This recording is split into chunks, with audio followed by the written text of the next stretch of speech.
এলাকার লোকজন আত্মীয় স্বজন সেই ছেলেটাকে জানাজার নামাজ পড়ায়া কবরস্থ করলো, পবিত্র জীবন নিয়ে সে কবরে গেল, পবিত্র চরিত্র নিয়ে সে কবরে গেল।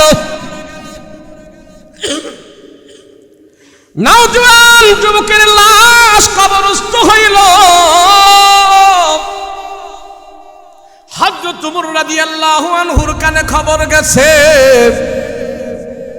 ভগবান মদিনার বুকে যে ছেলেটা পবিত্র ছিল, নম্র ভদ্র শরীফ ছিল, ওই ছেলেটা ইন্তেকাল করেছে। তবে ইন্তেকাল করেছে পবিত্র জীবন নিয়ে, পবিত্র চরিত্র নিয়ে, অপবিত্র অবস্থায় না। হযরত ওমরের কাছে ঘটনা খুলে বলল, এমন অবস্থায় সে মারা গেছে। হযরত ওমর সাহাবায়ে কেরামদেরকে ডেকে বলে, আসো আসো আসো, একটা নওজোয়ান যুবক পবিত্র অবস্থায় মারা গেছে, তার জানাজায় আমরা শরীক হওয়ার জন্য তৈয়ার হয়ে যাও। তার জানাজায় আমরা শরীক হইয়া আমরা নিজেরে ভাগ্যবান মনে করব। আরে হযরত ওমর যুবকের জানাজায় রওনা দিয়েছে যুবকের জানাজা করার জন্য। হযরত ওমর বলে, আমার এই সমাজে পবিত্র যুবক, তার চরিত্র পবিত্র, তার জুয়ানি পবিত্র, অপবিত্র করতে পারে না, অপবিত্র হয় নাই। আমি ওমর ওই পবিত্র যুবকের জানাজায় শরীক হব, ওই চরিত্রবান যুবকের জানাজায় শরীক হব। সাহাবীরা আয় আয় আয়, সব সাহাবীদেরকে নিয়ে হযরত ওমর রওনা দিয়া যুবকের বাড়িতে গেল। বাড়িতে যাওয়ার পর আবার শুনতে পাইল ওই যুবকের দাফন কাফন করে কবরের ভিতরে রেখে দিয়েছি। হযরত ওমর বলে যে কে গতকালকে যে মারা গেছে যুবক, ওই যুবকের নাম ধরে বলতেছে, তার লাশটা কোথায়? আমার ওমরকে তোমরা দেখা দাও, তার লাশটার সাথে আমি একটু দেখা করব, আমি জানাজার নামাজ পড়ায়া তার কবরের ভিতরে লাগবো। এলাকার লোকজন বলতেছে আগামীকালকে তার জানাজা হয়ে গেছে, সাথে সাথে তার জানাজা হয়ে গেছে, লাশ এখনো রাখে নাই, কবরের মধ্যে তারে আমরা শোয়াই দিয়ে আসছি। যুবক তখন ডাক দিয়া কয়, হায় রে, তার জানাজায় আমরা শরীক হতে পারি নাই। এবার সাহাবায়ে কেরামদের কি বলতেছেন, এ সাহাবীরা, আমরা যুবকের জানাজা পাই নাই। যুবকের মা বাবা আত্মীয় স্বজনকে হযরত ওমর বলতেছে, জানাজা পাই নাই, খালি ফেরত যাব না, খালি ফেরত যাব না। আল্লাহওয়ালা যুবকের কবরটা কোথায় তোমরা আমাকে দেখায়া দাও, আমি ওমর তার কবরের পাশে দাঁড়াইতে চাই। আম্মা বা'দু ফাউযু বিল্লাহি মিনাশ শাইতানির রাজীম। বিসমিল্লাহির রাহমানির রাহিম।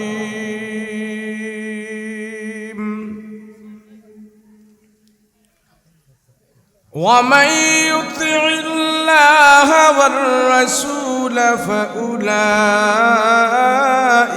مع الذين أنعم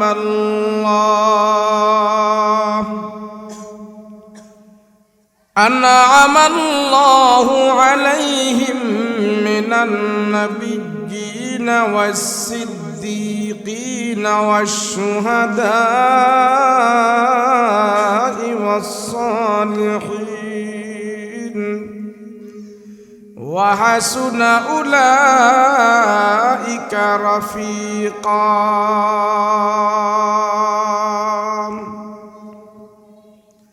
قال سيدنا رسول الله صلى الله عليه وسلم: المرء على دين خليله فلينظر أحدكم من يخالل، أو كما قال النبي عليه الصلاة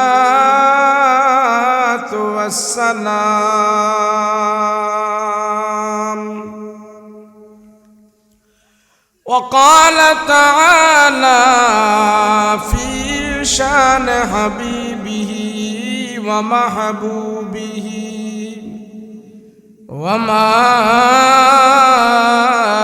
أرسلناك إلا رحمة للعالمين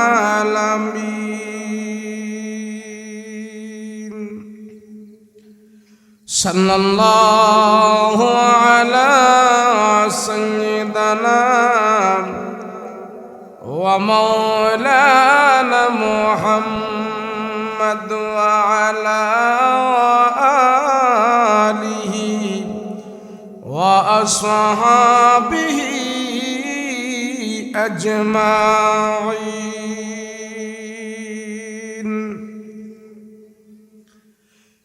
رب اشرح لي صدري ويسر لي أمري واحلل عقدة من لساني يفقه قولي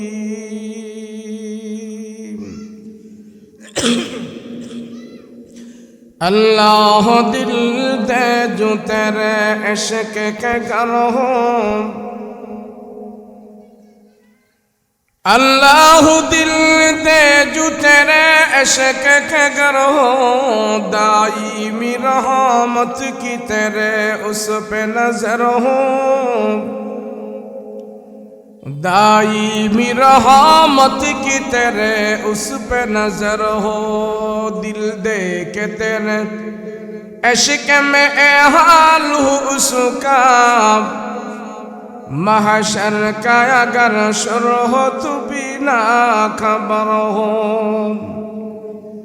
महशर का अगर शुर हो तू बिना खबर हो मादर तू जहाँ गैर खुदा यार न दारे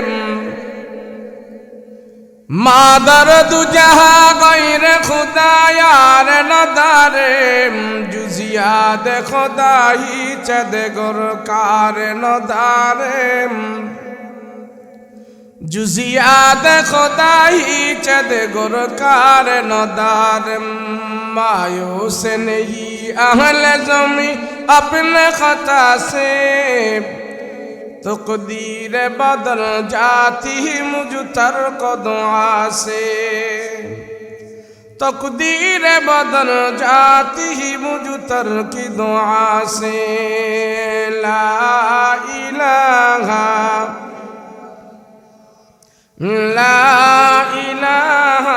इल्लल्लाह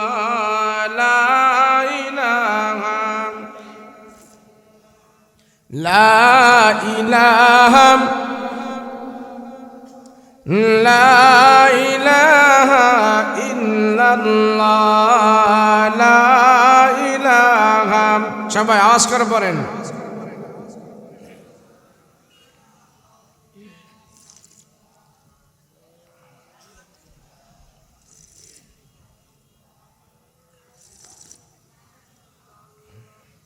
لا إله إلا الله لا إله إلا الله لا إله إلا الله محمد رسول الله صلى الله বড় বড়াই তাহফিজুল কোরআন মাদ্রাসা ও একরা মুমিনা খাতুন মহিলা মাদ্রাসার যৌথ উদ্যোগে ওয়াজ দোয়ার মাহফিল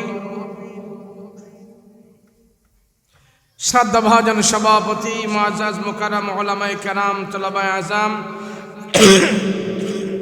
সম্মুখ পানে উপবিষ্ট দিনদার মুত্তাকি পরহেজগার ভাইয়েরা পর্দার অন্তরালে অবস্থানরত আমার শ্রদ্ধেয় মা বোনেরা আল্লাহ পাকের দরবারে কালেমাত শুকর আদায় করছি বলি আলহামদুলিল্লাহ আল্লাহ আমাদেরকে দয়া করে মায়া করে আপন করে রহমতি বরকতি নজর দি কোরআন ও হাদিসের আলোচনা শুনবো এবং বলবো সেই সুবাদে আল্লাহ পাক আমাকে আপনাকে এখানে একত্র করেছেন এই একত্র হওয়াটা যেন আল্লাহর দরবারে কবুল হয় সকলে বলুন আল্লাহুম্মা আমিন আওয়াজ করে বলেন আল্লাহুম্মা আমিন আল্লাহ যারে ভালোবাসে পছন্দ করে মহব্বত করে যার উপরে রহমতের দৃষ্টি আল্লাহ পাক বারবার দান করে, ওই আল্লাহর বান্দাকেই নেক কাজের মধ্যে আল্লাহ পাক শামিল করে দেয়। এত গভীর রজনীতে আমি আপনি যে এখানে বসে আছি, বলেন এই বসে থাকার দ্বারা কি কোনো গুনাহ হয়েছে? আপনারা কি কোনো গুনাহ করেছেন? এতক্ষণ বসে বসে কোরআন হাদিসের কথা শুনেছেন, আলেম ওলামাদের কথা শুনেছেন। কেউ 1 ঘন্টা, কেউ 2 ঘন্টা, কেউ 3 ঘন্টা, কেউ আধা ঘন্টা। যে যতটুকুন সময় এখানে বসে আছেন, অতটুকুন সময় আপনার হায়াত থেকে আল্লাহর দরবারে গুনাহ মুক্ত হয়ে পৌঁছে গেছে। ওয়াজ মাহফিলে আসলে, বসলে, বললে, শুনলে, মাহফিল দিলে সর্বপ্রথম যে লাভটা হয়, সেই লাভটা হলো বান্দা যতক্ষণ মাহফিলে থাকে অতক্ষণ সে গুনাহমুক্ত থাকে। নাকি আপনাদের দেশে মাহফিলে গুনাহ করে? গুনাহ করে? যতটুকুন সময় আমরা এখানে ব্যয় করব, অতটুকুন সময়ই আমরা গুনাহমুক্ত থাকবো। আলহামদুলিল্লাহ বলেন। এই গুনাহমুক্ত জীবন যাপন করার জন্যেই আল্লাহ পাক পৃথিবীতে 1,24,000 পয়গম্বর প্রেরণ করেছেন। গুনাহ যাতে না করে, বান্দা যেন আল্লাহর সাথে নাফরমানি না করে, সেজন্য আল্লাহ পাক 1,24,000 পয়গম্বর পাঠিয়ে শুধু তারা এই কথাই বলছে, আল্লাহকে মানো, আখিরাতকে মানো, জান্নাত পাবে, জাহান্নামে যাবে। নসিহত করছে, ওয়াজ করছে। ওয়াজ নসিহতের মাধ্যমে সমস্ত নবীরা মানুষদেরকে আল্লাহর কথা বলেছেন। 5 ওয়াক্ত নামাজ সব নবীর বেলায় ছিল না। রমজানের 30 রোজা সব নবীর আমলে ছিল না। হজ যাকাত সব নবীর আমলে ফরজ ছিল না। কিন্তু ওয়াজ করা, নসিহত করা, মানুষকে কোরআন ও হাদিসের কথা বলা, আল্লাহ রসুলের কথা বলা, বলে এই আমল, এই পদ্ধতি সমস্ত নবীদের উপরে আল্লাহ পাক দান করে দিয়েছে। এই যে আমরা এখানে বসতে পারলাম, এই বসাটা আর ওয়াজ করা এবং শোনাটা, এটা সমস্ত নবীর সুন্নত, সমস্ত নবীর আমল। আলহামদুলিল্লাহ বলেন। রাসূল পাক সাল্লাল্লাহু আলাইহি ওয়াসাল্লাম বলেন, যেই জমিনে বসে আল্লাহর আলোচনা করা হয়, নবী পাকের কথাবার্তা বলা হয়, আল্লাহর গুণকীর্তনের কথা বলা হয়, মজলিস জামায়া, তো ওই মজলিসের প্রতি আল্লাহ পাক রহমত বরকত নাজিল করতে থাকে এবং ফেরেশতাদেরকে সাক্ষী রেখে সেই মজলিসের বান্দাগুলোকে আল্লাহ পাক মাফ করে দেয়। যেখানে আল্লাহর আলোচনা হয়, রসুলের আলোচনা হয়। আমরা এখন আল্লাহ এবং রসুলের কথাবার্তা বলবো এবং শুনবো। আমাদের আলোচনা আসমানে, আকাশে আল্লাহ পাক ফেরেশতাদেরকে নিয়ে করতেছে। বলেন না সুবহানাল্লাহ, বলেন না। আপনার আলোচনা ফেরেশতারা করতেছে আকাশ, আমার আলোচনা এই মুহূর্তে ফেরেশতারা করতেছেন আকাশে। কেন করতেছে? আল্লাহ এই মুহূর্তে আমাদের প্রতি সবচেয়ে বেশি খুশি হয়ে গেছে। আমি যদি আপনার প্রশংসা করি, আপনি খুশি হবেন। আপনি যদি আমার প্রশংসা করেন, একটু খুশি হবেন। এটাই স্বাভাবিক। তো আল্লাহর প্রশংসা করতেছি, রসুলের প্রশংসা করতেছি, তাহলে আল্লাহও খুশি হবেন। আল্লাহ খুশি হয়ে ফেরেশতাদেরকে সাক্ষী রেখে বলবে, দেখ, বনি আদম বানাইতে নিষেধ করেছিলি, গভীর রজনীতে বনি আদম তারা আমার প্রশংসা করতেছে, তারা সাক্ষী থাক, আমি আল্লাহ তাদের প্রতি রাজি আর খুশি হয়ে গেছি। কেন জানেন? আল্লাহ তার বান্দাকে সবচেয়ে বেশি ভালোবাসে। আমি তো মনে করি আমার দল, আমার নেতা, আমার পার্টি, আমার মা, আমার বাবা, আমার বিবি, আমার বোন, এরা মনে হয় আমারে সবচেয়ে বেশি ভালোবাসে। আল্লাহ পাক বলে, না না, বান্দা তুমি হিসাব করে দেখো, আমি আল্লাহ তোমারে সবচেয়ে বেশি ভালোবাসি। আল্লাহ যদি আমাকে আপনাকে এত বেশি ভালো না বাসতেন, তাহলে আমি আপনি এই সমাজে যত অপকর্ম করি, যত খারাপ করি, আমি আপনি আল্লাহর সাথে যত নাফরমানি করি, আল্লাহ যদি আমারে বেশি ভালো না বাসতেন, তাহলে কবেই আল্লাহ পাক আমাকে আপনাকে ডাইরেক্ট সরাসরি সাইজ করা শুরু করে। আল্লাহ বলে, বান্দা তোমার গুনাহ পাহাড় পরিমাণ, তোমার অপরাধ পাহাড় পরিমাণ, কিন্তু আমি আল্লাহ তোমারে সবচেয়ে বেশি ভালোবাসি। পাহাড় পরিমাণ গুনাহ করার পরেও আমি আল্লাহ তোমার দিকে রহমতের হাত বাড়িয়ে রেখে দিয়েছি। আল্লাহ পাক ডেকে বলে, বান্দা তোমার গুনাহটা কত বড় সেটা আমি দেখি না, আমার দেখার বিষয় না।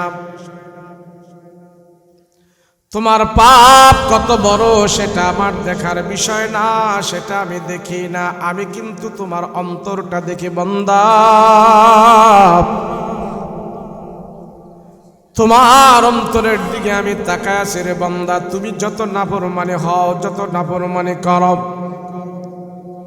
তুমি যদি বুঝতে পারো এটা তোমার অপরাধ, এটা তোমার অপরাধ, এই অপরাধ মাথায় নিয়ে তুমি যখন নাকি আমার কাছে তওবা করো, আত্মসমর্পণ করো, বান্দারে তোমার পাপ যদি একবারে ছোট হয়, ছোট্ট একটি পাপ করলা টিউবওয়েলের পানির মতো, তোমার পাপটা একবারে টিউবওয়েলের পানির মতন ছোট্ট একটা পাপ। এই টিউবওয়েলের পানির মতো পাপ নিয়ে তুমি যদি আমার কাছে আত্মসমর্পণ করো, তওবা করো, আমি আল্লাহ তোমাকে টিউবওয়েলের পানির মতো ক্ষমা করব না। আমি আল্লাহ তাআলা তোমাকে ক্ষমা দিব পুকুরের পানির মতো। এ বান্দা, তোমার পাপ যদি হয় পুকুরের পানির মতো,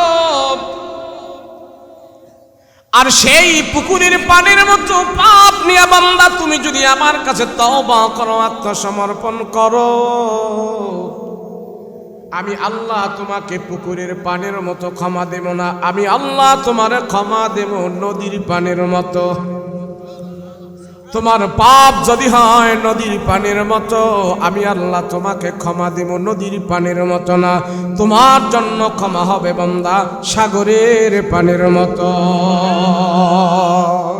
বান্দা তোমার প্রতি আমার অন্তরে মায়া মায়া, সেই জন্য আমি আল্লাহ তোমাকে ক্ষমা দেব বেশি, আমি আল্লাহ তোমাকে ক্ষমা দেব বেশি।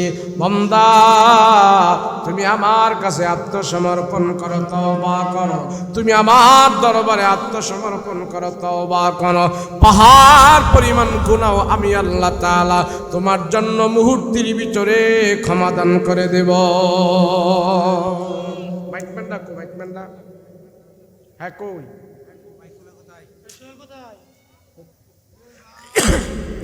আল্লাহ পাক রব্বুল আলামিন দেখে বলে, দুনিয়ার মানুষ,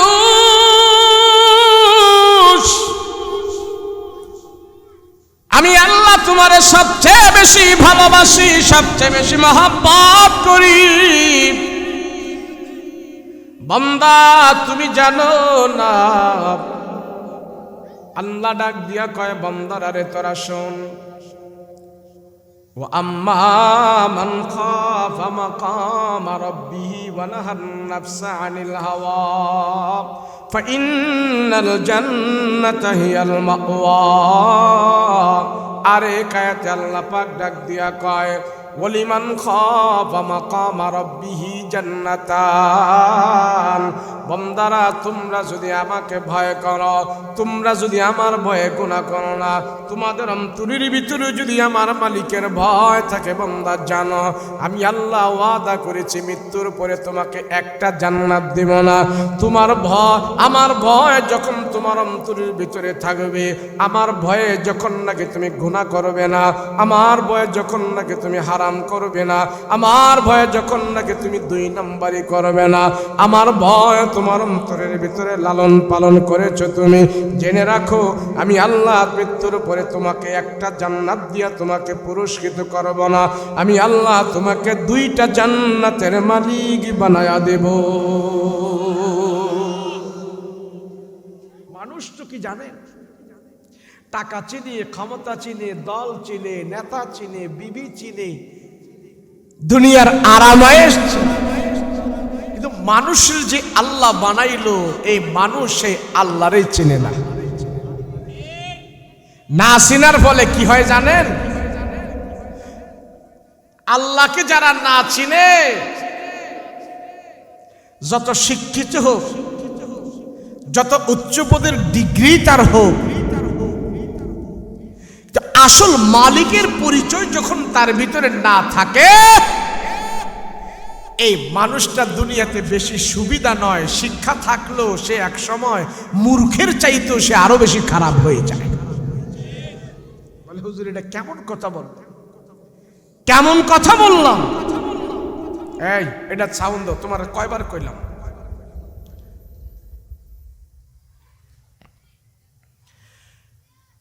আল্লাহর পরিচয় যার ভিতরে না থাকে, সেই মানুষটা দুনিয়াতে শিক্ষিত হওয়ার পরও কেমন যেন তার ভিতরে মূর্খতাই প্রবেশ করে। মানে কেমনে? এই যে একটা খবর রেডিও টিভিতে বইয়ের পাতায় ভাসতেছে না এখন, মানুষ নাকি বান্দর থেকে আইছে, শুনছেন আপনারা? শিক্ষিত সুধীজন যারা আছেন এরা এটা মনে হয় জানবেন।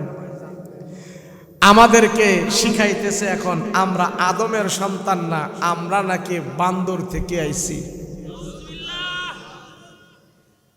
মানুষ যার মাথা খারাপ হয় তারে পাগল কয়, আর পাগলের যদি মাথা খারাপ হয় সে এমন কথা বলতে পারে। কথা কোন ঠিক কিনা?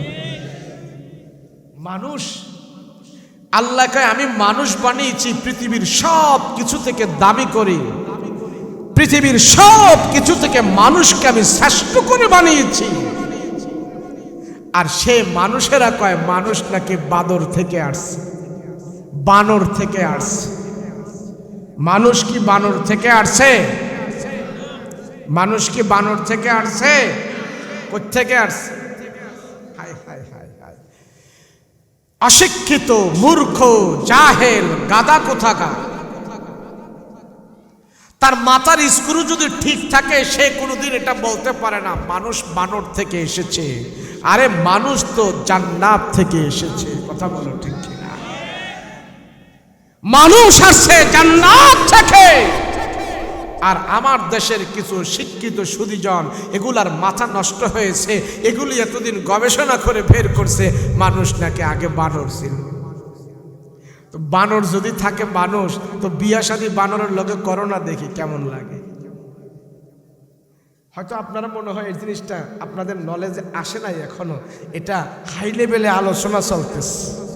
এটা নিয়ে নেট দুনিয়ায় বাংলাদেশে খুব তোলপাড় হচ্ছে, জোরালো বক্তব্য রাখছে। দেখেন না, এখন আদমশুমারি লেখে না, আদমের সন্তান বলে না, এখন বলে জনশুমারি লেখা। দেখেন না, জনশুমারি। আসলে এই দেশের ভিতরে কিছু বাটপারি আর সিটাররা মূল জায়গায় বসছে, শিক্ষিত কিছু নাস্তিক শিক্ষার কারিকুলামে বসে বসে মুসলমানদের ছেলেদেরকে অশিক্ষিত বানানোর চেষ্টা করেছে।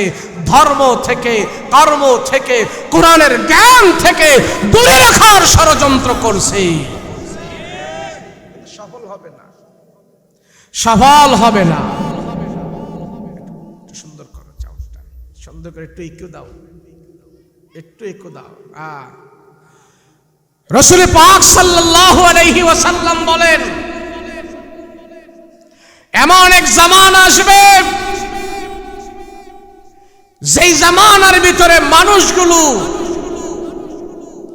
দাবি করবে মুসলমান, ইমানদার, পরহেজগার। সেই মানুষগুলোই সবচেয়ে বেশি আল্লাহ এবং রসুলের দুশমন হবে।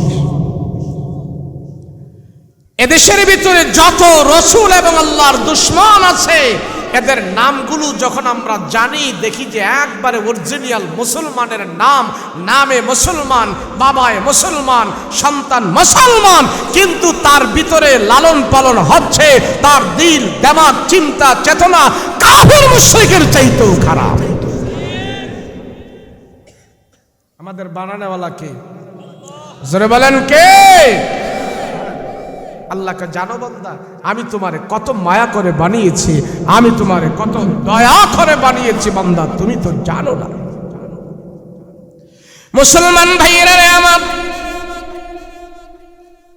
আল্লাহ পাক রব্বুল আলামিন ডাক দিয়া বলে, ও মানুষ, আমি আল্লাহ তোমারে দয়া করে মায়া করে বানাইলাম, কিন্তু বান্দা তোমরা আমাকে চিনো না, আমাকে চিনো না আমি কে। তোমরা আমাকে ভালো করে চিনো, আমাকে ভালো করে চেনো আমি কে। দুনিয়াতে আসার আগে আমরা মায়ের পেটের ভিতরে ছিলাম, মায়ের পেটের ভিতরে আসার আগে আমরা লৌহে মাহফুজে ছিলাম। আমি আপনি লৌহে মাহফুজে ছিলাম, সেখান থেকে আল্লাহ পর্যায় ক্রমে ক্রমে আমাকে আপনাকে মায়ের পেটের ভিতরে দান করেছে। মায়ের পেটের ভিতরে আমাকে আপনাকে বানানোর জন্য আল্লাহ সেখানে দুইজন ফেরেশতা রেখেছেন। এই দুই ফেরেশতার দায়িত্ব হইল আমাকে আপনাকে মায়ের পেটে জমাট রক্ত থেকে মানুষে রূপান্তরিত করবে। আমি আপনি নাপাক রক্ত থেকে হয়েছি, মায়ের পেটের জমাট রক্ত থেকে হয়েছে। ওই জমাট রক্ত থেকে আল্লাহ পাক আমাকে আপনাকে মানুষে রূপান্তরিত করার জন্য মায়ের পেটে দুইজন ফেরেশতা রেখেছে। এই দুই ফেরেশতার দায়িত্ব হলো আমাকে আপনাকে মায়ের পেটে হাড্ডি, মাংস, চর্বি, গোস্ত, গ্রিল, মোবিল অয়েল জায়গায় জায়গায় জোড়াগুলো এইভাবে সেটিং করেছে। আমার আপনার বডির ভিতরে 360টা জোড়া আছে। আল্লাহ ডাক দেয়া কয়, মানুষ তুমি জানো না তোমাকে আমি আল্লাহ কত মায়া করে বানাইছে, দয়া করে বানাইছি। এ বান্দা, তোমাকে বানানোর সময় দুই ফেরেশতা আল্লাহর কাছে ডাক দেয়া বলেছে, যেই দুই ফেরেশতাকে আল্লাহ নিযুক্ত করেছে আমাকে আপনাকে বানানোর জন্য, আমি আপনার মায়ের পেটের ভিতরে জামাত রক্ত থেকে যেদিন মানুষের রূপান্তরিত হব, ওই দুই ফেরেশতা আল্লাহকে ডাক দিয়া কয়, আল্লাহ আপনার বান্দাকে আমরা কেমনে বানাইতাম? আঙ্গুল কি 22টা হবে না, 20টা হবে না, 23টা হবে? আল্লাহ গো, চোখগুলো কি টেরা হবে না সোজা হবে? নাকের সেন্টটা কেমন হবে? আল্লাহ আপনার বান্দারে আমরা কেমনে বানাইতাম? আল্লাহ ডাক দিয়া কো, ফেরেশতারা আমার বান্দারে মায়ের পেটে তোরা কেমনে বানাবি এটা আমার কাছে জিজ্ঞেস করার দরকার নাই। ওই যে লৌহে মাহফুজের বোর্ড আছে সেখানে তাকায়া দেখো, আমার প্রত্যেকটা বনি আদমের নকশা সেখানে আমি আল্লাহ করে রেখে দিয়েছি। ওখান থেকে দেখে দেখে তার মায়ের পেটের ভিতরে তোরা তারে বানাইতে থাক। লৌহে মাহফুজ থেকে আমার আপনার চেহারাটা মায়ের পেট থেকে দেখে দেখে আল্লাহর ফেরেশতারা মায়ের পেটে বানাইতে থাকে। আমাদের পা বানায়, হাঁটু বানায়, মাজা বানায়, কোমর বানায়, গাড় বানায়, কাঁধ বানায়, পেট বানায়, পিঠ বানায়, বানাইতে বানাইতে এই পর্যন্ত বানায়। পর্যায়ে ক্রমে ক্রমে ফেরেশতারা আমার আপনার চেহারাটা বানায় নাই, এই পর্যন্ত বডিটা বানাইলো। এবার ফেরেশতারা আমার আপনার চেহারাটা বানানোর জন্য হাত দিল। আল্লাহ পাক রব্বুল আলামিন ডাক দিয়ে ফেরেশতারা, আমার বান্দার চেহারাটা বানাইস না, আমি আল্লাহ তোমাদেরকে দিয়া সব বানাইলাম, বান্দার চেহারাটা তোরা বানাইস না। আল্লাহ গো, বান্দার চেহারাটা কে বানাবে? আপনার মায়ার দয়ার বান্দার চেহারাটা কে বানাবে গো? আল্লাহ কে বানাবে?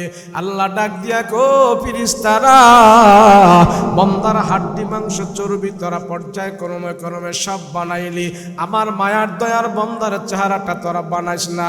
আমি আল্লাহ তোমাদেরকে দিয়ে আমার বান্দার কপালটা বানাবো না, তোমাদেরকে দিয়ে আমার বান্দার চেহারাটা বানাবো না।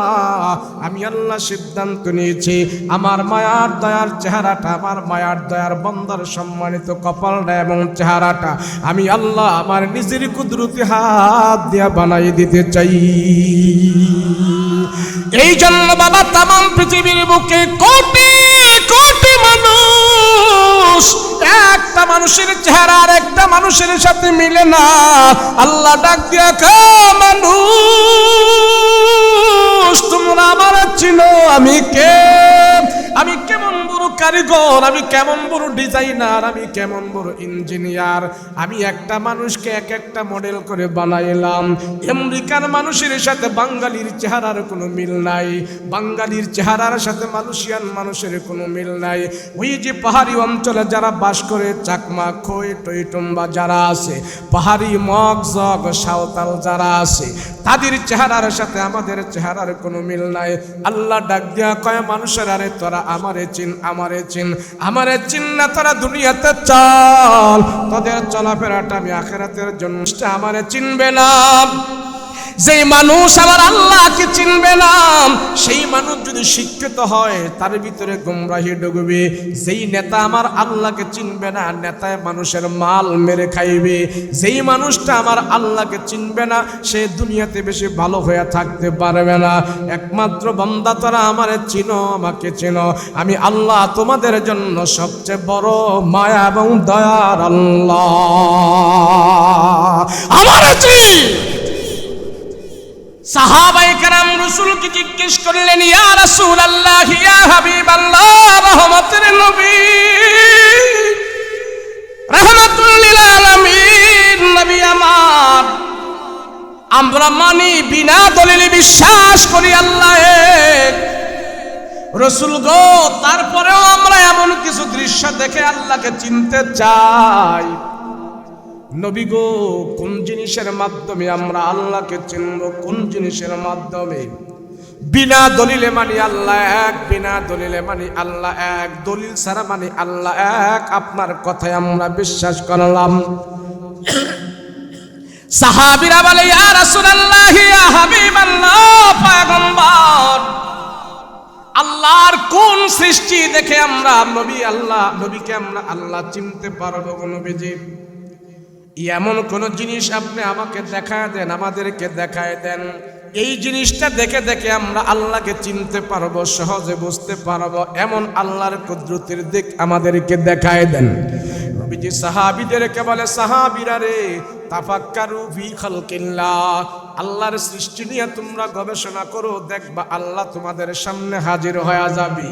তোমরা যদি আল্লাহর কুদরত নিয়ে গবেষণা করো, আল্লাহ তোমাদের সামনে হাজির হয়ে যাবে। আল্লাহর নবী ডাক দিয়া বলে, আল্লাহ তোমাদেরকে কত সুন্দর করে বানাইছে, তোমাদের চেহারার দিকে তাকায় দেখো। তোমাকে কোনো ডাক্তার বানায় নাই, কবিরাজ বানায় নাই, ইঞ্জিনিয়ার বানায় নাই। তোমার মাজা কমর বডির দিকে যখন তুমি তাকায় তাকায় গবেষণা করবা, আল্লাহর সৃষ্টির দিকে যখন 10 মিনিট তাকায় তাকায় গবেষণা করবা, ওই মালিক আল্লাহ তোমাদের সামনে হাজির হয়ে যাবে। গবেষণা কর আল্লাহকে।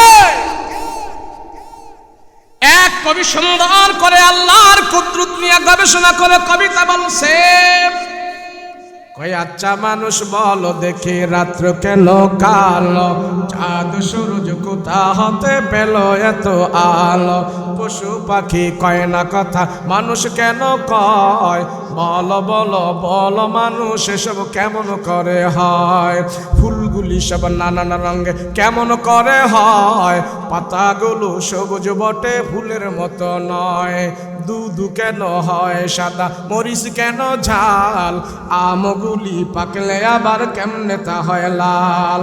আমরা মানুষ বাস করি ভাই এই দুনিয়ার রঙে, হাতের রেখায় আর চেহারা মিলে না কারো সঙ্গে, আর মিলে না কথার ধরন আঙ্গুলের টিপ, আল্লাহ আছে একজন এবার প্রমাণ হলো ঠিক। মানুষ আজকে জাহেল হয়ে গেছে, মুসলমান সবচেয়ে বেশি জাহেল। কাফের মুশরিক তো আল্লাহকে চিনে না, মুসলমানের বাচ্চারাও তার মালিক আল্লাহকে চিনে না। কথা বলো ঠিক কিনা? কেমনে এই সারা দুনিয়ার ডাক্তার, মেডিকেল সায়েন্স এরা গবেষণা করে বের করছে কাঁচামরিচের মধ্যে ভিটামিন সি আছে। কথা কয় না, আছে না? ডাক্তার বলে আপনারা কাঁচামরিচ বেশি খাবেন, কাঁচা জাল খাবেন, কাঁচা জাল খেলে অ্যান্টিভাইরাস শরীর থেকে দূর হয়ে যাবে, ভিটামিন সি এর ঘাটতি পূরণ হয়ে যাবে। এটা মেডিকেল সায়েন্স গবেষণা করে বের করবে। আমার প্রশ্ন হলো, মেডিকেল সায়েন্স, বর্তমান আধুনিক মেডিকেল সায়েন্স বিজ্ঞান এরা কাঁচামরিচে ভিটামিন সি আছে এতটুক পর্যন্ত গেল গবেষণা করতে করতে। এরা যদি গবেষণা করতো যে কাঁচামরিচে ভিটামিন সি আছে ভালো কথা, কিন্তু কাঁচামরিচে ভিটামিন সি কোন ডাক্তারে ঢুকাইল, কোন ডাক্তারে ঢুকাইলো ওই ডাক্তারটারে আমরা খুঁজি একটু। যদি খুঁজতো কে ঢুকাইলো, কাঁচামরিচে ভিটামিন দিল কে, ভিটামিন সি দিল কে, কে কে করতে করতে এক পর্যায়ে এই বিজ্ঞানও আল্লাহকে পাওয়া যাইত। আল্লাহ বলে আমারে চিনো না। এই যে এটা কোন থানা? পাগলা থানা। এই যে পাগলা থানার মানুষ আপনারা, আপনাদের হাতের নাগালে এই যে ফিঙ্গারের ছাপ আছে না নাই? আছে তো? তো আমাদের কুমিল্লার মানুষেরা আছে তো? তো কুমিল্লার মানুষের হাতের ফিঙ্গারের ছাপ আর পাগলা থানার হাতের ফিঙ্গারের ছাপ মিলবো তো? মিলছে তো? দুনিয়াতে কত আবিষ্কার হইল। 160 তলা বিল্ডিং হইল দুবাই, 200 তলা করতেছে সৌদি আরব, এত তালা বাড়তেছে, এত ইঞ্জিনিয়ার হয়েছে, এত ডাক্তার হয়েছে, এত নকলবাজ হয়েছে, কিন্তু কারো হাতের টিপসই এই পর্যন্ত নকল করতে পারছে? আপনারা কি শুনেছেন? আল্লাহকে আমারে চিনো না এখনো? তোমার হাতের নাগালে একটা টিপসই আছে, এটা নকল করার কারো ক্ষমতা নাই। আমার নামে আল্লাহ, এটা যে দিল তার নামই আল্লাহ। অমানুষ, অমানুষ, আল্লাহকে চিনো। রাসূল পাক সাল্লাল্লাহু আলাইহি ওয়াসাল্লাম বলেন যে আল্লাহকে চেনার পর ওই মানুষটার ভিতরে যদি আল্লাহর ভয় চলে আসে, আল্লাহর ভয় থাকার পর সেই মানুষটা যদি নাফরমানি থেকে দূরে থাকে, আল্লাহ খুশি হইয়া আল্লাহর ভয় নিয়ে যে মৃত্যুবরণ করবে, আল্লাহ কোরআনের আয়াতে বলেন আল্লাহ খুশি হইয়া তোমার নামে আল্লাহ 2টা জান্নাত আল্লাহ দিয়ে তোমারে সন্তুষ্ট করে দিবে। হযরত ওমর রাদিয়াল্লাহু আনহুর জামানায় একজন পরহেজগার এক যুবক, নামাজ, কালমা, রোজা, আদবে, আখলাকে, সুন্নতি, আশাক, পোশাক, লেবাসে, সুন্দর চেহারায় এক যুবক ওমর রাদিয়াল্লাহু আনহুর জামানায় ছিল। ওমর রাদিয়াল্লাহু আনহু এই যুবকের প্রশংসা করত। এক যুবক যদি আপনাদের সমাজে খুব নম্র ভদ্র হয়, তার প্রশংসা আপনারা করবেন না? নাকি যেটা গাঞ্জামত খায় এটার প্রশংসা করবেন? যুবক মানুষ, আরে ও নম্র ভদ্র, নামাজ পড়ে, রোজা করে, আল্লাহ বিল্লাহ করে, কোনো ফাউল কাজে নাই, এমন যুবক যেই সমাজে থাকে তার প্রশংসা অবশ্যই সবাই করবে। কথা বলেন ঠিক কিনা? তো ওমর রাদিয়াল্লাহু আনহুর জামানায় এমন এক যুবক, সবাই তার প্রশংসা করে। ছেলেটা নামাজ, রোজা, কর্মে, আদবে, আখলাকে, লেহাজে অনেক ভালো। এমন আসেনি আপনাদের সমাজ? এমন যুবক আছে? আসেনি? তবলিগও যায়, চরমনায় যায়, ভালো হাক্কানে আলেমের কাছে যায়, মাথাত পাগড়ি টাগড়ি লাগায়া, পাঞ্জাবি টাঞ্জাবি লাগায়া, 5 ওয়াক্ত নামাজ পড়ে, আবার কলেজেও পড়াশোনা করে। আছে না? না, নম্র ভদ্র আদর্শবান। ওমর রাদিয়াল্লাহু আনহুর জামানায় এমন এক লোক, সবাই তারে ভালোবাসে, এক নারীও তারে ভালোবাসে। মানুষ তো ভালোবাসে, পুরুষ তো ভালোবাসে, এক মহিলাও তারে ভালোবাসে। তো মহিলায় ভালোবাসে, এমন ভালোবাসে যে সে তো জীবনেও আমার বিয়া করব না, তো আমার মনের খাহেশ তার সাথে আমি মিটাবো। নাউজুবিল্লাহ বলেন, বাস্তব কথা। ওই নারী এই সুদর্শন চেহারাওয়ালা, ভদ্র, নম্র, আল্লাহওয়ালা যুবকের পিছনে লেগেছে। যেমনে হোক তার প্রশংসা সবাই করে, আমিও করব, তবে আমি একটু ব্যতিক্রম করব। বুদ্ধি কইরা ফাসলায়া মাসলায়া তারে এক জায়গায় এই মহিলা নিয়ে গেছে। নিয়ে যাওয়ার পর যুবক দেখতেছে চতুর্দিক দিয়ে সবকিছু বন্ধ, শুধু মহিলা আর আমি। তো সে তো পরহেজগার মানুষ, সে তো আর ওই মহিলার মতো ছলছাতুরি বুঝে নাই। মহিলাদের ষড়যন্ত্র খুব গভীর ষড়যন্ত্র। যখন আপনার সাথে কেউ টাকায় পারে না, ক্ষমতায় পারে না, কোনো দিক দিয়ে পারে না, সে চায় মহিলার কোনো ফান্দেনি আপনার ফালাইতে পারে। এমন ইতর বান্দর আছে নেই? ওমর রাদিয়াল্লাহু আনহুর জামানায় সবার চোখে এই ছেলেটা নম্র ভদ্র, মহিলায় তার প্রশংসা সবাই করে, আমিও তার প্রশংসা করবো, একটু ব্যতিক্রম। বিশাল বড় এক কক্ষে নিয়ে তারে তালা লাগাইছে। তালা লাগায়া বলে, শোন, তোর প্রশংসা মক্কার অলিতে, মদিনার অলিতে গলিতে, সবার সামনে, সবার মুখে মুখে, কিন্তু আজকে দেখো সব দিক দিয়া বন্ধ, তুমি আর আমি। তো তুমি আর আমি যেহেতু এখানে আসি, তোমার একটা উদ্দেশ্যে আমি এখানে নিয়ে আসছি। বলে, কি উদ্দেশ্য? আমার যৌবন জীবনের যত আনন্দ খায়সাত আছে, আজকে তোমার সাথে সব উজাড় করা হবে। ওই যুবক পরহেজগার কান্না শুরু করলো, না না না, এটা আমার দ্বারা সম্ভব না, আপনি আমাকে অপবিত্র বানাইন না, আমি পবিত্র, না না, আমার দ্বারা সম্ভব নয়। সে মহিলা কয়, সম্ভব না অসম্ভব সেটা আমি জানি না, কোথাও যাওয়ার কোনো কায়দা নাই, বেশি চিল্লাপাল্লা করলে দরজা জামারি সব খুলে দিব, আর মানুষ যখন আসবো কেউ কিন্তু আমারে খারাপ ভাববো না। তুমি যে এত ভালো মানুষ, আর তুমি যে এখানে আসছো, সবার সাথে যদি আমি বলি যে ও খারাপ, এর জন্য আমার সাথে এখানে সে আসছে, আমার কথাই কিন্তু সবাই বিশ্বাস করবে, তোমার কথা কিন্তু কেউ বিশ্বাস। ওই মহিলা তাকে আটকে ফেলাইল, একটা অশালীনতার, অসভ্যতার পরিবেশে তাকে জিম্মি করে ফেলল। যুবক বলে, আপনার পায়ে ধরি, হাতে ধরি, আপনি আমাকে ছেড়ে দেন, আমি আল্লাহরে ভয় করি, আমাকে ছেড়ে দেন। তো মহিলা বলল, তোমার তো ছাড়বো না, কিন্তু এখন দরজা জামারে খোলে সবাই ডাকবো, আর তোমার বিরুদ্ধে আমি অপবাদ দিব, তখন ভালো লাগবে? নাকি এখন আমি যা চাই তা করলে ভালো হবে, নিরাপদে চলে যাবা, কেউ বুঝবে না?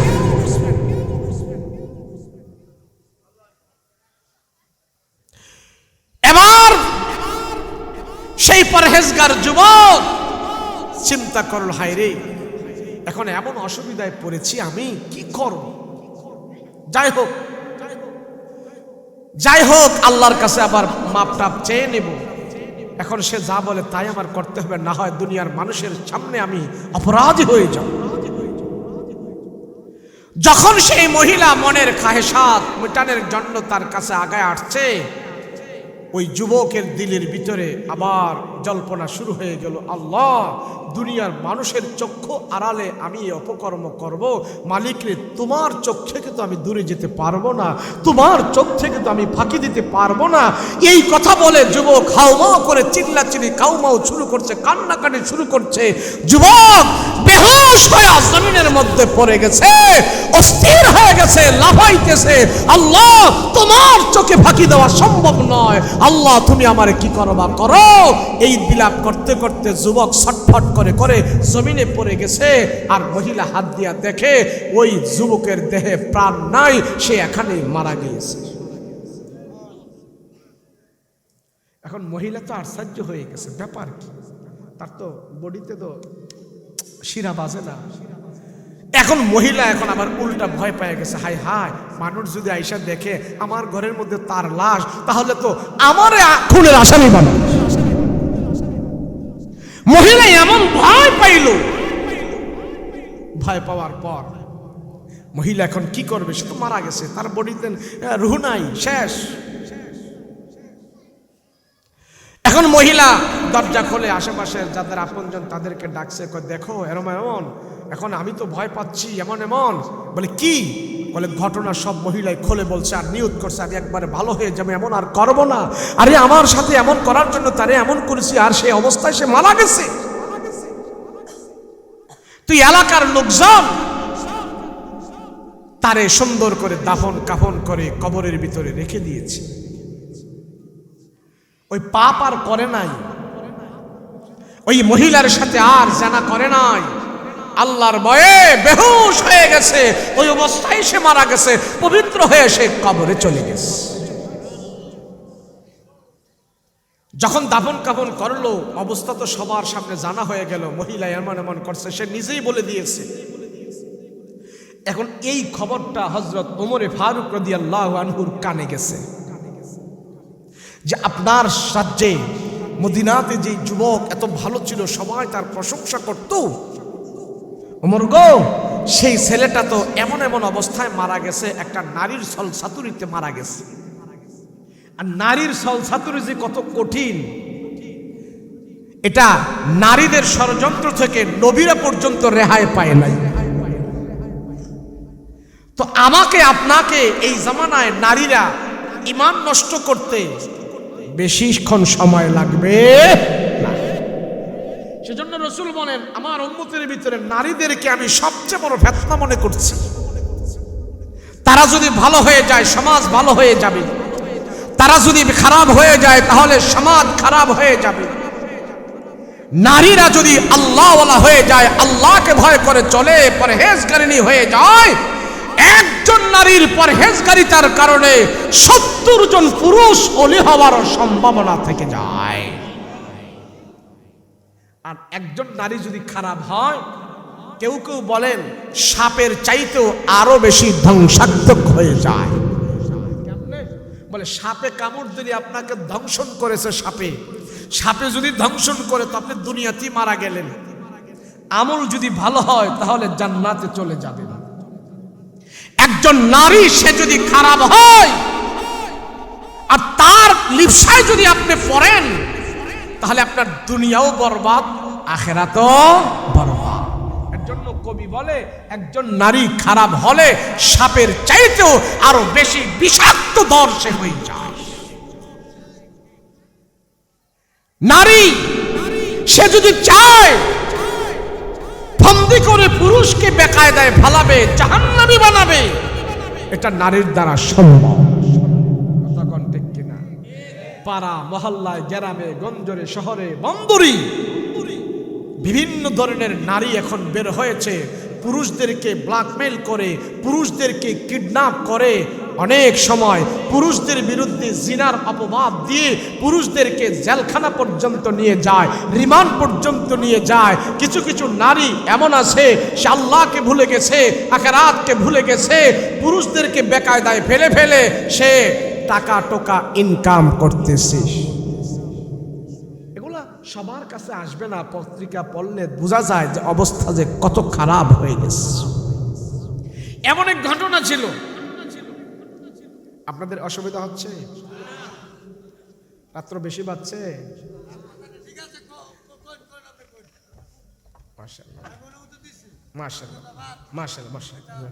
শুনেন,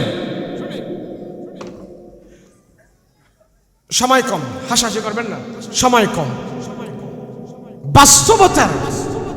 বাস্তবতার আলোকে কিছু ওয়াজ না করলে নয়।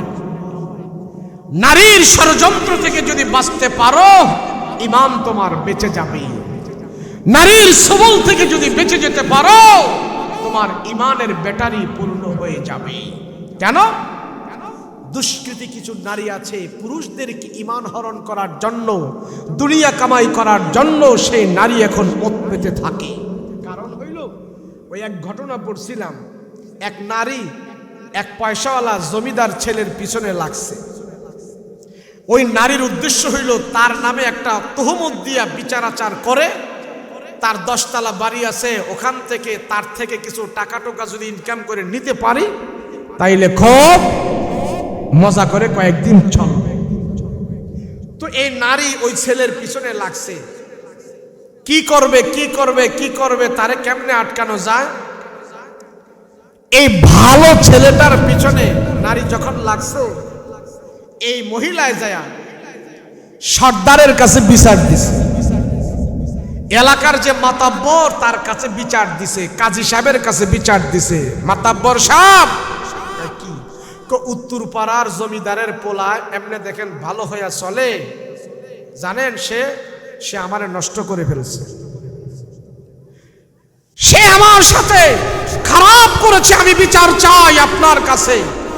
তো কাজী সাহেব তো খুব গরম হয়েছে, মানে বিচারক খুব গরম হয়েছে। ঠিক আছে, তোমার বিচার করব।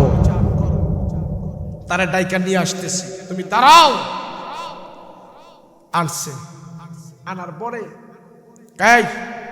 কিরে, এই যে রূপালী তোর নামে অপবাদ দিল, তুই নাকি তার সাথে তার ইজ্জতের উপরে হামলা করছস, হরণ করছস। কইটা কি কোন আপনি? কবে? আমি তো এগুলি কিচ্ছু জানি না। তহি মহিলায় কয়, কাজী সাহেব, বিচারক শোনেন, সর্দার সাহেব এই এমনি ভালো সাজে, তার চরিত্র খারাপ, বেশি চরিত্র খারাপ, এটা জানেন না? সারা খারাপ কাজকে সে দেখা করে নাকি? তার নির্যাতন থেকে আমি বাঁচতে পারি না, আমি বিচার চাই। এখন কাজী সাহেব কয়, আচ্ছা তোমার সাথে যাই, খারাপ করছে, কোন সাক্ষী আছে? কই এই কাজ কি কোনো সাক্ষী নিয়ে করে নাকি? আপনি কি তা করেন? না, আমার কোনো সাক্ষী নাই, সাক্ষী রেখে কি এই কাজ হয়? সে খারাপ, আমি বিচার চাই। আর ওই ছেলে বলে, আমি কোরআন মাথায় লয়ে বলি, আমি আল্লাহরে কসম কইরা বলি, আমি মসজিদে দইরা কইতেছি, বিচারক মাতাব্বর সাহেব আমি এমন কাজ করি নাই, করি নাই, করি নাই। হ্যাঁ কয় করি নাই, আর মহিলায় কয় করছে। তো কাজী সাহেব আল্লাহওয়ালা কাজী সাহেব ছিল, আল্লাহওয়ালা বিচারক ছিল। আল্লাহওয়ালা বিচারক হলে কারো উপরে জুলুম করে না, সমান সমান বিচার করতে চায়। কথা বলেন ঠিক কিনা? আর এখন তো সমাজে কিছু বিচারক বের হয়েছে, গরু ছাগলেরও দাম আছে, এগুলির দাম নাই। 500 টাকায় বিচারক বিক্রি হয়, মাতাব্বরে 500 টাকা রাত্রে দিয়ে আসলে সকালবেলা বিচার ঘুরাইয়া ফেলে। আছে না এমন মাতাব্বর? আপনাদের এদিকে ভালো থাকবে, আমাদের ওদিকে এমন খারাপ আছে। এক বিচারককে আমি কইলাম যে, বেটা তুই 500-1000 টাকা খায় নাকি বিচার ঘুরাইয়া দেস? ডাইরেক্ট বলে ফেলছি। মানে তো আপনার কাছে কে কইলো এরকম কথা? আমি কই, কে কইলো না কইলো, কয়দিন আগে একটা বিচার করছস, তোরে নাকি টাকা দিয়ে আসছে, তুই টাকা খাইয়া বিচার ঘুরাইছস। এইটা কি আপনি বিশ্বাস করলেন? বিশ্বাস না করলে যে দিয়েছে সে দি বলে, যে দিয়েছে সে বলতেছে তোরে টাকা দেওয়ার পরেও বিচার পায় নাই, আরেকজনে বেশি দিয়া বিচার ঘুরাইয়া নিছে। কত খাইছস? আর কইতে কয় না তো, যে দিছে হ্যাঁ রে। আমি কইলাম, এই কত দিছস? হ্যাঁ দিছে 1000, আমি দিছে 2500। তো 2500 দিয়া তুই বেআইনি হইয়া বিচার পাইছস? সর্দার সাহেব করছে, আমি কি করবো? সর্দারে গিয়া ধরলাম, 2500 টাকায় আপনি বেচা কিনা গেছেন, 2500 টাকা দিয়ে আপনার কিনে ফেলছে। আরে মিয়া, একটা ছাগলের দামও তো 7-8 হাজার টাকা, তুমি ছাগলের চাইতে খারাপ, তোমার কিনে ফেলছে 2500 টাকা দিয়া। ওই বিচারক ছিল আল্লাহওয়ালা বিচারক। সে বিচারকে কয়, এই কোনো সাক্ষী নাই? কয় না, কোনো সাক্ষী নাই। কয় বিচার আজকে হবে না, বিচার হবে 1 সপ্তাহ পরে। 1 সপ্তাহ পরে। তো বিচারক করলো কি, নতুন একটা 10 টাকা ওই মহিলার হাতে দিছে, দিয়া সেটা বলে, নাও এই 10টি টাকা তোমার হাতে দিলাম, আজকে সোমবার, আগামী সোমবারে এনে তুমি এই টাকাটা আমার কাছে জমা দিবা। আমি যেইভাবে সুন্দর করে তোমার টাকাটা দিছি, এমন সুন্দর করে এনেই টাকাটা আমার কাছে তুমি জমা দিবা, এরপরেই বিচার হবে। যেহেতু তোমার কোনো সাক্ষী নাই, আর সে যখন কিরা কসম করে বলতেছে এই কাজ সে করে নাই, আমি এইভাবে বিচার করতে পারবো না, আমি একটা ডকুমেন্টস বের করতে হবে। বলে, নাও এই 10 টাকা, নাও এই 10 টাকা দিই, আগামী 1 সপ্তাহ পরে অক্ষত অবস্থায় এই টাকাটা আমার কাছে তুমি হাজির করবা। দেখো কেউ যেন না নিতে পারে। বলে, না, কেউ নিতে পারবে না আমার থেকে টাকা, আমি মহিলা মানুষ, খুব যত্ন করে রাখবো, কিন্তু বিচার কিন্তু আমি চাই। বলে, হ্যাঁ বিচার হবে। মহিলাটারে ভাগাই দিয়া এই বিচারক এই পোলারে কইতেছে, এই তোর নামে যে অপবাদ দিল, তুই নাকি জিনা করছস, ওই যে 10 টাকা দিছি দেখছস? হ্যাঁ। তোর 1 সপ্তাহ টাইম দিলাম, আগামী সোমবারের আগে যেমনেই হোক ওই মহিলা থেকে 10টি টাকা এনে আমার সামনে হাজির করতে হবে। যদি পারো তাইলে মনে করব তুমি নির্দোষ, আর টাকা যদি না আনতে পারো তাইলে কিন্তু সব বিচার তোমার উপরে চাপবে। কথা বলো ঠিক কিনা? এই শোন, পারবি? কাহা পারবো। তো মহিলারে দিছে এই কথা বলে, আর পুরুষরে, এই ছেলেরে দিছে এই কথা বলে, যা টাকা নিয়ে আয়। এখন ছেলে তো খাওয়া নাই দাওয়া নাই, ওই মহিলার বাড়ির আশেপাশে ঘুরঘুর করতেছে, রাত দিন সব তার বাড়ির আশেপাশে ঘুরে কখন টাকা আনবে, কখন কি করবে, সে কখন ঘুমায়, কখন কি করে, খালি এই চিন্তা করতে করতে 5 দিন চলে গেছে, কিন্তু টাকা আনার কোনো বুদ্ধি দেখে না। 6 দিনের মাথায় যখন মহিলা দেখছে যে হ্যাঁ আমার বাড়ির এদিক দিয়ে ঘুরঘুর করতেছে, ওই মহিলাকে সাবধান, তুই আমার টাকা নেওয়ার জন্য আসছস না, দূর হ, আমার বাড়ির আশেপাশে তোর জায়গা নাই, শয়তান, আমার থেকে তুই টাকা নিতে পারবি না, দূর হ। চলে গেছে 6 দিন, বাকি আছে মাত্র 1 দিন। আগামীকালকে সকাল 10টা বাজে ওই সর্দারের সামনে টাকা হাজির করতেই হবে। এখন ওই ছেলে তো টাকা আনতে পারতেছে না, কোন ক্রমে এবার সেই ছেলে ওই মহিলা থেকে জোরাজুরি শুরু করছে, দে টাকা দে, তুই 10টা টাকা আমার দিয়ে দে, তোরে আমি 500 টাকা দিব, তোরে আমি 1000 টাকা দিব, 10টি টাকা আমার দিয়ে দে, না দিলে আমার অবস্থা খারাপ হয়ে যাবে। না শয়তান, তোরে টাকা দিব না, তোরে সাইজ করমু, তোরতে জরিমানা বেশি করে নেবো, কিসের তোরে টাকা দিব। ওই ছেলে মহিলার হাত থেকে অনেক জোরাজুরি করেও 10টি টাকা নিতে পারে নাই। এখন মহিলাই তো সর্দারের সামনে যায় বলছে, সর্দার সাহেব, আজকে আপনার কাছে টাকা নিয়ে আসার কথা ছিল, এই নেন, আমার থেকে কেউ টাকাটা নিতে পারে নাই, এই নেন টাকা নিয়ে হাজির হয়েছি, আপনি ওই ছেলের বিচার করেন, ভালো করে তার উপরে আমার বিচার করতে হবে, আমি বিচার চাই। এখন মহিলার ডাক দিছে, ছেলেটারও ডাক দিছে, দেখি টাকাটা, যে টাকাটা আমি দিছি, দেখাইছে তো সর্দারে টাকা তো আমি দিছি, তোরে ফ্রেশ টাকা দিছি, এ রূপালী তোরে তো ফ্রেশ টাকা দিছি, এটা দিয়ে কুচমুচ খাইয়া ভাঙ্গা টেঙ্গা রয়েছে কে? কয় সর্দার সাহেব, ওই যে যার নাম খারাপ, আপনি আমার দেওয়ার এই টাকা দেওয়ার পরে এই বাটপার, সে আমার বাড়িতে যায় অনেক চেষ্টা করেছে, আমার থেকে জোর করছে, আমি টাকাটা দেই নাই, আপনার কাছে টাকা আমি হাজির করব, সে অনেক চেষ্টা করেছে আমার কাছ থেকে টাকাটা নেওয়ার জন্য, আমি কোনো ক্রমেই আমার হাত থেকে তারে টাকাটা দেই নাই, নিতে পারে নাই, অনেক চেষ্টা করেছে আমার হাত থেকে টাকা নিতে পারে নাই। ওই সর্দারে 2জন লোককে ডাক দিয়া কয়, বান এই বেদ্যপ মহিলাটারে ভালো করে বান, বাইন্দাইডারে পিটা শুরু কর, পিটাইডারে ভালো করে পিটা। এবার মহিলা ডাক দিয়ে বলে, সর্দার আমারে মারতেছেন কেন, আমার কেন মারতেছেন, আমি তো আপনার কথা মেনে টাকা হাজির করে দিয়েছি, আপনি কেন আমারে মারেন?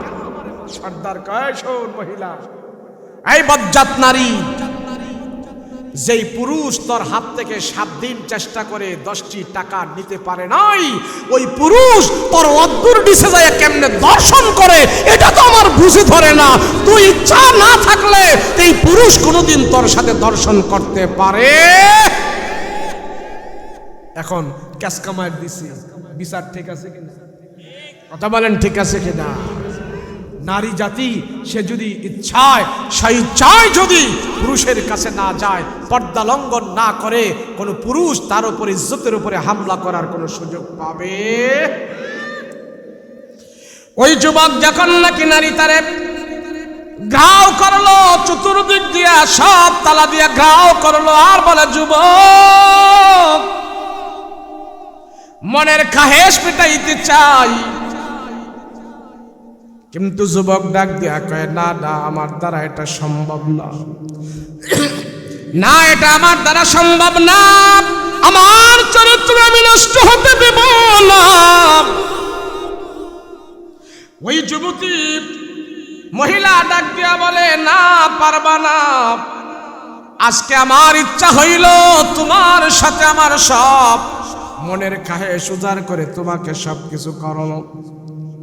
ওই যুবক আল্লাহকে ডাক দিয়া কয়, আল্লাহ, দুনিয়ার কোনো মানুষ এখানে নাই, আমি যদি তার সাথে অপকর্মে লিপ্ত যাই, তুমি তো আমারে দেখবা, তোমার চোখে তো ফাঁকি দেওয়া আমার দ্বারা সম্ভব না, আমার দ্বারা সম্ভব না। আল্লাহ, আমি কি করব, আমি কি করব, আমার চরিত্রটাকে আমি নষ্ট করতে চাই না। আল্লাহ, আমি পবিত্র হয়ে তোমার কাছে যেতে চাই, তুমি আমাকে নষ্ট করিও না। যুবক এবার চিৎকার মেরে মেরে বলে, মালিক, এই বজ্জাত মহিলা আমাকে নাপাক করে দিতে চায়। আয় আল্লাহ, আমি যুবক মানুষ, আমার যৌবনের তাড়না আছে। আল্লাহ, আমার যৌবনকে আমি হেফাজত রাখতে চাই, আমার যৌবনকে যেন কেউ নষ্ট না করতে পারে। আমি পবিত্র জীবন নিয়ে তোমার আদালতে আমি হাজির হতে চাই। এই কথা বলতে বলতে ছেলেটা বেহুশ হয়ে জমিনে পড়ে গেছে। ওই মহিলা সামনে আগায় এসে দেখে যুবকের দেহের ভিতরে প্রাণ নাই, এটা এখানে সাথে সাথে মারা গেছে। মহিলাটা ভয় পেয়ে গেছে, আশেপাশের সব মানুষকে ডাইকা বলতেছে, দেখো দেখো এমন অবস্থা হয়েছে, আমি তার বিরুদ্ধে এমন অপকর্ম করেছি, ষড়যন্ত্র করেছি, সে আল্লাহকে ডেকে ডেকে এইভাবে সে মৃত্যুবরণ করেছে। সে তার পবিত্র অবস্থায় দুনিয়ার জমিন থেকে বিদায় হয়ে গেছে। তোমরা তারে জানাজার নামাজ পড়ায়া দাফন কাফন করায়া তারে দুনিয়ার জমিন থেকে কবরস্থ করে দাও। মহিলা তো ভয় পেয়ে গেছে, এখন তো আমার অবস্থা 13টা বাজবে। এলাকার লোকজন, আত্মীয় স্বজন সেই ছেলেটাকে জানাজার নামাজ পড়ায়া কবরস্থ করলো। পবিত্র জীবন নিয়ে সে কবরে গেল, পবিত্র চরিত্র নিয়ে সে কবরে গেল। নওজোয়ান যুবকের লাশ কবরস্থ হইল। হযরত উমর রাদিয়াল্লাহু আনহুর কানে খবর গেছে, ভগবান মদিনার বুকে যে ছেলেটা পবিত্র ছিল, নম্র ভদ্র শরীফ ছিল, ওই ছেলেটা ইন্তেকাল করেছে। তবে ইন্তেকাল করেছে পবিত্র জীবন নিয়া, পবিত্র চরিত্র নিয়া, অপবিত্র অবস্থায় না। হযরত ওমরের কাছে ঘটনা খুলে বলল, এমন অবস্থায় সে মারা গেছে। হযরত ওমর সাহাবায়ে কেরামদেরকে ডেকে বলে, আসো আসো আসো, একটা নওজোয়ান যুবক পবিত্র অবস্থায় মারা গেছে, তার জানাজায় আমরা শরীক হওয়ার জন্য তৈয়ার হয়ে যাও। তার জানাজায় আমরা শরীক হইয়া আমরা নিজেরে ভাগ্যবান মনে করব। আরে হযরত ওমর যুবকের জানাজায় রওনা দিয়েছে যুবকের জানাজা করার জন্য। হযরত ওমর বলে, আমার এই সমাজে পবিত্র যুবক, তার চরিত্র পবিত্র, তার জুয়ানি পবিত্র, অপবিত্র করতে পারে না, অপবিত্র হয় নাই। আমি ওমর ওই পবিত্র যুবকের জানাজায় শরীক হব, ওই চরিত্রবান যুবকের জানাজায় শরীক হব। সাহাবীরা আয় আয় আয়, সব সাহাবীদেরকে নিয়ে হযরত ওমর রওনা দিয়া যুবকের বাড়িতে গেল। বাড়িতে যাওয়ার পর আবার শুনতে পাইল ওই যুবকের দাফন কাফন করে কবরের ভিতরে রেখে দিয়েছি। হযরত ওমর বলে যে কে গতকালকে যে মারা গেছে যুবক, ওই যুবকের নাম ধরে বলতেছে, তার লাশটা কোথায়? আমার ওমরকে তোমরা দেখায় দাও, তার লাশটার সাথে আমি একটু দেখা করব, আমি জানাজার নামাজ পড়ায়া তার কবরের ভিতরে লাগবো। এলাকার লোকজন বলতেছে আগামীকালকে তার জানাজা হয়ে গেছে, সাথে সাথে তার জানাজা হয়ে গেছে, লাশ এখনো রাখে নাই, কবরের মধ্যে তারে আমরা শোয়াই দিয়ে আসছি। যুবক তখন ডাক দিয়া কয়, হায় রে, তার জানাজায় আমরা শরীক হতে পারি নাই। এবার সাহাবায়ে কেরামদের কি বলতেছেন, এ সাহাবীরা, আমরা যুবকের জানাজা পাই নাই। যুবকের মা বাবা আত্মীয় স্বজনকে হযরত ওমর বলতেছে, জানাজা পাই নাই, খালি ফেরত যাব না, খালি ফেরত যাব না। আল্লাহওয়ালা যুবকের কবরটা কোথায় তোমরা আমাকে দেখায়া দাও, আমি ওমর তার কবরের পাশে দাঁড়াইতে চাই। হযরত ওমর রাদিয়াল্লাহু আনহু এলাকার লোকজনকে বলতেছে, গতকাল যে যুবক মারা গেছে তার কবরটা কোথায় আমাকে দেখায় দাও, কবরটা কোথায় আমাকে দেখায় দাও। মানুষ হযরত ওমরকে যুবকের কবরের কাছে নিয়ে গেল। এবার হযরত ওমর যুবকের কবরের পাশে দাঁড়িয়ে দাঁড়িয়ে আল্লাহর কাছে বলতেছেন, আল্লাহ, এই যুবক যে মৃত্যুবরণ করেছে, কোরআনের একটা আয়াতের সাথে তার মরণটা মিলে গেছে। আল্লাহ গো, তারে যে তুমি মরণ দিলা, এই মরণটা তো এমন অবস্থায় হয়েছে, তুমি কোরআনের একটা আয়াতে বলেছো যার অন্তরের ভিতরে তোমার ভয় লালন পালন করবে, যার অন্তরের ভিতরে তোমার ভয়ের কারণে সে গুনাহ থেকে দূরে থাকবে, আর এই অবস্থায় যদি মৃত্যুবরণ করে তোমার ভয় নিয়ে যদি কবরে যায় মৃত্যুবরণ করে, ওই বান্দাকে তুমি বলেছো দুইটা জান্নাত দিয়া তারে সম্মানিত করবে। আমার ওমরের জানতে মনে চায় আল্লাহ এই ছেলেটাকে তুমি দুইটা জান্নাত দিছো কি না দিছো, আমি ওমর একটু জানতে চাই, তুমি আমাকে জানায়া দাও। হযরত ওমর কবরের পাশে দাঁড়ায় দাঁড়ায় বলে মালিক আল্লাহ, কোরআনের আয়াতে বলেছো লিমান খাফা মাকাম রাব্বিহি জান্নাতান। আল্লাহ, যার ভিতরে তোমার ভয় থাকবে, যেই যুবক তোমাকে ভয় করবে, যেই মানুষটা তোমাকে ভয় করবে, এই ভয় অবস্থায় যারা মৃত্যুবরণ করবে আল্লাহ তারে একটা জান্নাত দিবা না, তুমি খুশি হয়ে তারে দুইটা জান্নাত দিবা।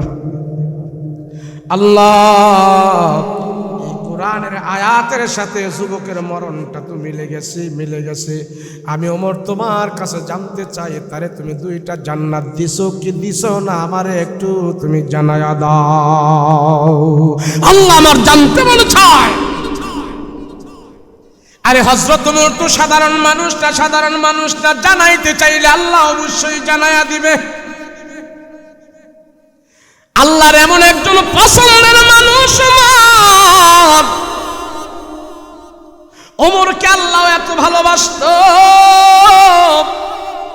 হযরত ওমর রাদিয়াল্লাহু আনহুর কথায় ওমরের মতের সাথে মত মিলায়া আল্লাহ কোরআনে হাকিমের 24 জায়গায় আয়াত নাজিল করছে। সুবহানাল্লাহ।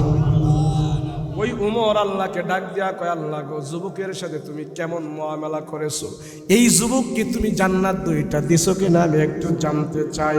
কবরের পাশে দাঁড়ায় দাঁড়ায়া ওমর বলে ওলিমান খাফা মাকামা রাব্বিহি জান্নাতান, ওলিমান খাফা মাকামা রাব্বিহি জান্নাতান। এই আয়াত তেলাওয়াত করতে স্যার আল্লাহ তারে দুইটা জান্নাত দিছো কিনা তুমি আমার একটু জানাই দাও। ইবনে কাসির তাফসীরের নবী ইবনে কাসির ওয়ালায় তাফসীরে বর্ণনা করেন, মুফাসসিরিন কেরাম লেখেন হযরত ওমর বারবার যখন আল্লাহকে এই কথা বলতেছে আল্লাহ জানায় দাও, হযরত ওমর রাদিয়াল্লাহু আনহু কবরের পাশে দাঁড়ায় দাঁড়ায় বলতেছে জানার জন্য আল্লাহ তারে তুমি দুইটা জান্নাত দিছো কিনা। হযরত ওমর দেখতেছে কবরের মাটিগুলো সরে গেছে, আর ওই যুবকের জবান থেকে আওয়াজ বের হইতেছেন ওমর গো, আল্লাহ ওয়াদা করেছে আল্লাহর ভয়ে যারা তার যৌবনকে পবিত্র রাখবে, আল্লাহর ওয়াদা অনুযায়ী আল্লাহ আমাকে দুইটা জান্নাতের মালিক বানায়া দিছি।